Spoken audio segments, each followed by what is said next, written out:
रविंद्र, सबसे पहले तो थैंक यू, आपने राइटर सेशन को टाइम दिया इंटरव्यू के लिए।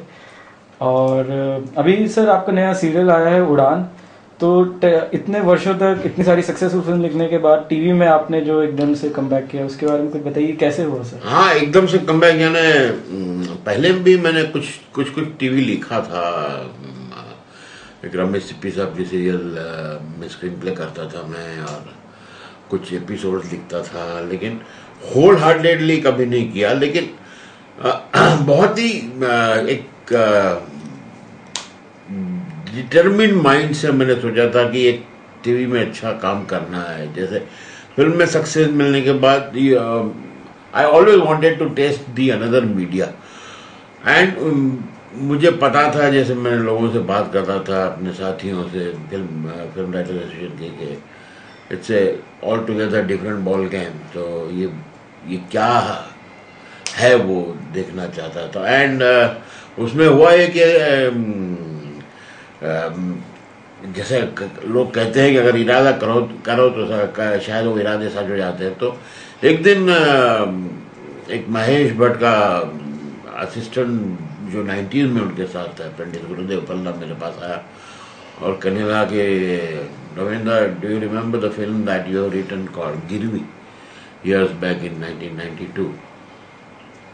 तो मैंने कहा हाँ, गिरवी एक फिल्म थी, एक बंधुआ मजदूर के बारे में, एक लड़के के बारे में जो अपनी माँ की कोख में गिरवी रखा गया था। और वो महेश भट्ट डायरेक्ट कर रहे थे, उसमें अजय देवगन और पूजा भट्ट, हमारा सदाशिव अमरापुरकर साहब और कई दूसरे स्टार कास्ट थी। और मैं और जावेद सिद्दीकी साहब ये पिक्चर लिख रहे थे। वो पिक्चर किसी कारणों की वजह से और कई रीजन की वजह से कुछ 6-7 रील बनी और उसके बाद में बंद हो गई। बहुत दुख हुआ था क्योंकि बहुत अच्छा और बोल्ड सब्जेक्ट था वो, एक बंधुआ की कहानी, और नहीं बन पाया। और बाद में हम लोगों ने बहुत कोशिश की, लेकिन जैसे हर एक सब्जेक्ट का एक तकदीर होता है, कुछ बना नहीं उसका। तो शायद 92 की बात है ये, 92 के बाद 2014 ऑलमोस्ट 2013 के एंड में ये मेरे पास आया गुल्लू और कहने लगा कि ये कहानी मुझे बनानी है टेलीविज़न के लिए, और वो जो उसका मेन कैरेक्टर लड़का है उसको लड़की कर सकते हो। मैं बोला हाँ, हो सकता है, लेट्स एक्सप्लोर द पॉसिबिलिटीज, हो क्यों नहीं सकता। तो मैं पहले तो सबसे पहले, क्योंकि आइडिया या कॉन्सेप्ट महेश भट्ट साहब का था, तो मैंने गुरु से कहा कि you first go and take the permission from Mahesh Bhatt. तो महेश भट्ट ने तो बहुत ही आराम से उसको कह देगा, या मैं तो भूल गया था इस सब्जेक्ट को, तुझे याद है तो जा तेरा बना ले। तो अब बोल मेरे कोड में आ गया कि सर ऐसी एक आधे घंटे का नरेशन बनाइए चैनल को देने के लिए। तो मैं, जावेद साहब और गुरु, हम लोग तीनों बैठ के कुछ 2-3 दिन माथापच्ची की सब्जेक्ट के ऊपर, और एक आधे घंटे का नरेशन हमने बनाया और जाके चैनल को सुनाया। और फर्स्ट नरेशन में क्रिएटिव हेड थे कलर्स के मिस्टर प्रशांत भट्ट, उन्होंने कहा कि I want to make this. तो मैं तो सोचा कि अरे ये तो पहले बॉल में ही विकेट मिल गया मुझे, कमाल हो गया। अब जिम्मेदारी बढ़ गई, जिम्मेदारी इसलिए बढ़ गई कि अब सीरियसली काम करना पड़ेगा, और सीरियसली काम करना पड़ेगा, और पूरा दिल लगा के करना पड़ेगा। तो उस पर काम शुरू किया। फिर जैसे टेलीविज़न में होता है, सिर्फ एक या दो राइटर नहीं लिखते, 3 और राइटर आए। तो सब लोगों ने मिलके जॉइंटली, लेकिन जब भी किसी को कहानी सुनाता था मैं राइटरों को, किसी को, तो सब लोगों को बहुत कहानी यूनिक और ड्रामेटिक लगती, नई बात लगती थी। जो आजकल टेलीविज़न में चल रहा है वो नहीं है, कुछ डिफरेंट है। तो उसकी वजह से उनको भी मज़ा आता था आगे काम करने में। और ये करते करते शूटिंग शुरू हुई, लेकिन शो टेलीविज़न पे ऑन एयर आते आते कुछ 8-9 से 10 महीने गुजर गए। और 18 अगस्त को उन्होंने एक घंटे के एपिसोड के साथ ये शो लॉन्च किया, और बहुत अच्छी पब्लिसिटी के साथ लॉन्च किया। कलर्स के सीईओ राजनायक साहब ने कहा कि I have lot of confidence in the show and I am going all out to promote it, और जो उन्होंने किया। और लोगों को पता नहीं क्यों पहले ही दिन से शो अच्छा लगने लगा। इसलिए अच्छा लगने लगा कि उसमें एक यूनिक बात थी उस कैरेक्टर की, जो एक बच्ची, ऐसी बच्ची पैदा हुई जो पैदा होने से पहले ही कहीं गिरवी रख दी गई है। और बस सबसे, अगर मेरा कोई खतरनाक क्रिटिक है तो मेरी वाइफ है। मुझे डर था कि ये क्या बोलेगी शो देख के। आज का अब तो ये आलम है कि अगर 8:30 का शो मिस करती है तो 11:30 रिपीट रन देखती है। और पहली बार उसने एक्नॉलेजमेंट दिया मुझे कि तुम अच्छे राइटर हो। तो well, it's a very good certificate. TRP भी अच्छे आ रहे हैं, शो लोगों को पसंद आ रहा है। और लेकिन ये पूरा जो एक फिल्म राइटिंग का जो मेथड है और फिल्म राइटिंग का जो सिस्टम है और फिल्म राइटिंग की जो गणित है, उससे अलग गणित है ये। आप फिल्म राइटिंग यानी कितना 100 सीन लिखते हैं, आपकी एक फिल्म खत्म हो जाती है। यहाँ पे 100 सीन तो 10-15 दिन में खत्म हो जाते हैं। और ये शो तो 3 महीने से चल रहा है, आगे का 3 महीने की कहानी हमने लिख ली है। तो ये साल, 2 साल, 3 साल हो सकता है, बहुत अच्छा लगेगा। तो 5 साल चलता ही रहे, उम्मीद है कि अच्छा चलेगा। और ये प्रोग्रेसिवली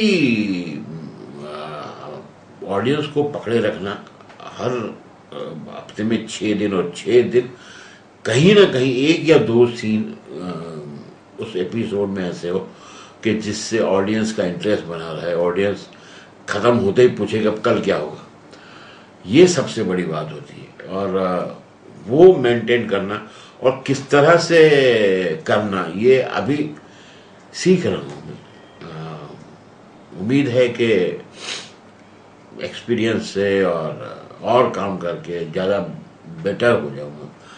लेकिन ये चैलेंज था जो मैंने एक्सेप्ट किया। और अब और भी सीरियल करने का दिल कर रहा है, क्योंकि ये एक नया चैलेंज, एक नया दरवाज़ा खुला है जिसका मैंने कभी इतना गहरा अनुभव नहीं किया। और साथ साथ में फिल्में तो कर ही रहा हूँ। जो फिल्मों का अभी इतने साल के एक्सपीरियंस के बाद क्या हो गया है कि उसका गणित बहुत मुझे समझ में आ गया, ऐसा मुझे लगता है।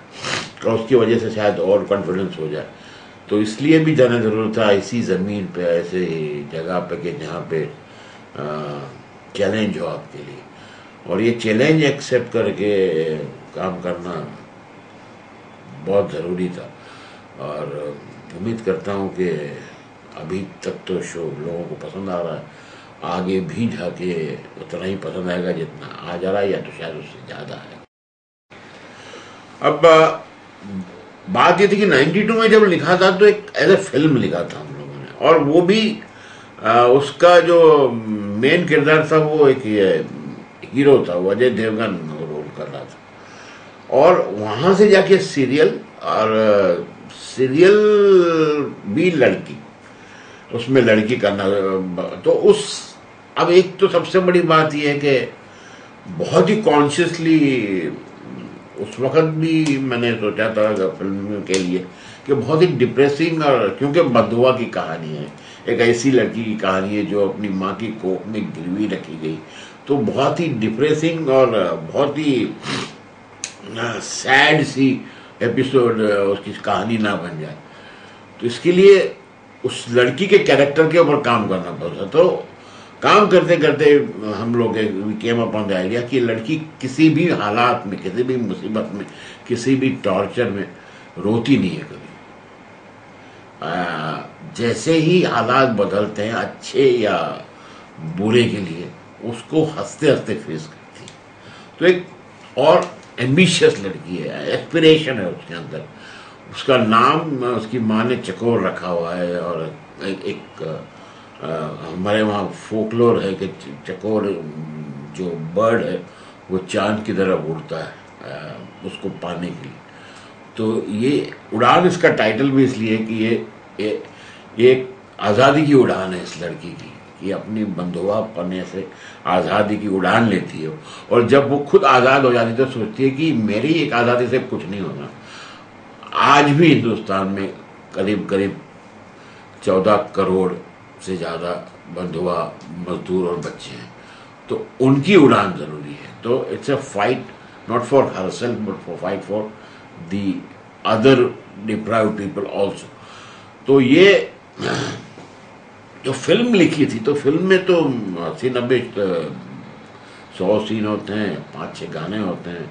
फिल्म का एक अपना कमर्शियल फिल्म का एक फॉर्मेट है कि हीरो ही करता होता है, उसका हर कुछ हीरो ही करता है। वो एक स्टोरी टेलिंग का जो फॉर्मेट है कि आपका कहानी का कर्ता, यानी कि कहानी को आगे खींचने वाला आपका मेन कैरेक्टर होना चाहिए, उससे ही कहानी आगे बढ़नी थी। वो बात मैंने यहाँ भी रखी है कि इसमें वो जो लड़की बच्ची का कैरेक्टर है, जो अभी 7-8 साल की है, उसी की वजह से कहानी आगे बढ़ती है। एवरीथिंग हैपन्स अराउंड, तो फोकस उसी पे है, तो वो कहानी कहीं यहाँ वहाँ भटकती नहीं। कहानी अपने लाइन के ऊपर ही चलती है, एक दिशा पकड़ के। और दिशा ये है कि उसको आज़ादी मिले। तो फिल्म में भी यही था कि वो अपनी आज़ादी की लड़ाई लड़ता है, लोग मिलते हैं अच्छे बुरे, लेकिन लड़ता रहता है, डरता नहीं। फिल्म में ये नहीं रखा था कभी कि क्योंकि मेल था तो रोने का सवाल ही नहीं आता, लेकिन क्योंकि इसमें फीमेल कैरेक्टर था तो उसको बार बार रुलाएंगे तो हमको लगा कि फिर बहुत ही डिप्रेसिव हो जाएगा, इसलिए उसको इस तरह का कैरेक्टर दिया गया। तो ये फ़र्क है फिल्म और टेलीविज़न लिखने में। फिल्म में उसकी पूरी कहानी आप उसकी ज़िंदगी की, और या तो उसका सफ़र, उसके सफ़र की कहानी 2.5 घंटे में बोल देते हो, और यहाँ ये कहानी चलती ही रहती है। तो फिल्म में हम जब फिल्म की कहानी लिखते हैं तो उसके 25 साल का पीरियड हो उसके सफ़र का, या 5 साल का पीरियड, 2 साल का पीरियड हो, उसके इम्पोर्टेंट सीन्स या इम्पोर्टेंट तबके उस कहानी के लेकर एक जोड़ के एक श्रृंखला बनाते हैं, और उससे वो कहानी आगे बढ़ती रहती है। जबकि टेलीविज़न में रोज़मर्रा के इंसिडेंट्स को जोड़ के कहानी आगे चलती है। तो टेलीविज़न में आप उसकी निजी जिंदगी में बहुत नज़दीक से उसको देखते हो, क्योंकि ये कहानी उसकी रोज़ की कहानी है कि आज ये हुआ था, कल उसके साथ कल ये हुआ, परसों ये होगा, तरसों ये करेगी। तो इस तरह से, लेकिन ये सारी चीज़ें करते हुए दोनों कहानी में, शायद सिनेमा की और टेलीविज़न की बात ध्यान में रखनी पड़ती है कि कहानी बोलने का, यानी कहानी जो आप बता रहे हो उसका ग्रीप रहे, उसका इंटरेस्ट ना टूटे, उसकी पकड़ बिल्कुल छूटे नहीं। और पकड़ छूट गई तो ऑडियंस छूट जाता है, और ऑडियंस छूट गया तो टेलीविज़न में तो हाथ में रिमोट लेके लोग बैठते हैं, फट करके चैनल चेंज करते हैं। सिनेमा में वो अच्छा है कि टिकट लेके आते हैं तो कभी कभी आधी सिनेमा छोड़ के बाहर चले जाते हैं, लेकिन ज़्यादा करके लोग पैसा वसूल करके जाते हैं, जाते नहीं, सोचते रहते हैं कि अभी आगे कुछ होगा, आगे कुछ होगा।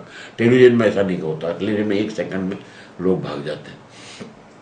तो टेलीविज़न में ज़्यादा कॉन्शियसली ये ध्यान रखना पड़ता है कि आप ऑडियंस को पकड़े रहें।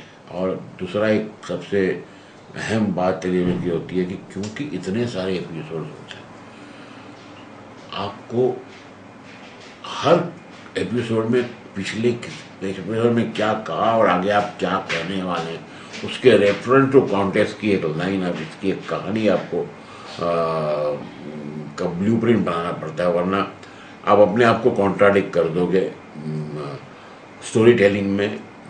उसकी वजह से हो सकता है कि परफॉर्मेंस में कॉन्ट्राडिक्शन हो जाए, और उसकी वजह से आपका जो कहानी का दौर है वो टूट सकता है। तो ये एक नई बात मैंने सीखी है कि आपको एक मास्टर ब्लूप्रिंट बनाना पड़ता है जर्नी का, और कैरेक्टरों का, और उनके मूड का, और उनके परफॉर्मेंस का। क्योंकि एक टेलीविजन ही ऐसा मीडियम है जो मैंने देखा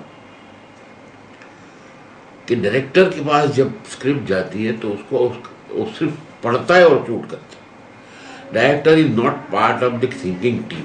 वैसे सिनेमा में जो भी स्क्रिप्ट बनती है, डायरेक्टर बहुत ही जुड़ा हुआ एक हिस्सा होता है उस थिंकिंग टीम का, उस स्क्रिप्ट की रचना का, उस स्क्रिप्ट के माउंटिंग का। यहाँ पे डायरेक्टर को कुछ पता ही नहीं होता कि ये सीन क्यों आया, कैसे आया। उसने सीन देखना है, उसने जो लिखा देखना है और शूट करना है। तो एक अजीब सा कॉन्ट्राडिक्टरी माहौल होता है। एडिटर कभी डायरेक्टर को मिलता नहीं है, वो अपने आप एडिट करता रहता है। राइटर कभी डायरेक्टर को मिलता नहीं है। हमारे शो पे 3 डायरेक्टर चेंज हो चुके हैं, या तो 3 अलग अलग डायरेक्टर कभी कभी शूटिंग करते हैं, तो मैं सिर्फ एक को जानता हूँ। तो ये बहुत ही लेकिन चलता है, ऐसा ही चलता है। और इस सिचुएशन में भी आपको सक्सेसफुल होना है। इसलिए टेलीविजन में बहुत ही डिटेल में राइटिंग करनी पड़ती है। You can not leave anything to director's imagination. Television, that's why it is said that it is writer's medium, writer's imagination. और राइटर ही टेलीविजन का मुख्य कर्ता धर्ता होता है, जबकि फिल्म में director is the captain of the ship, television में राइटर इज द कैप्टन।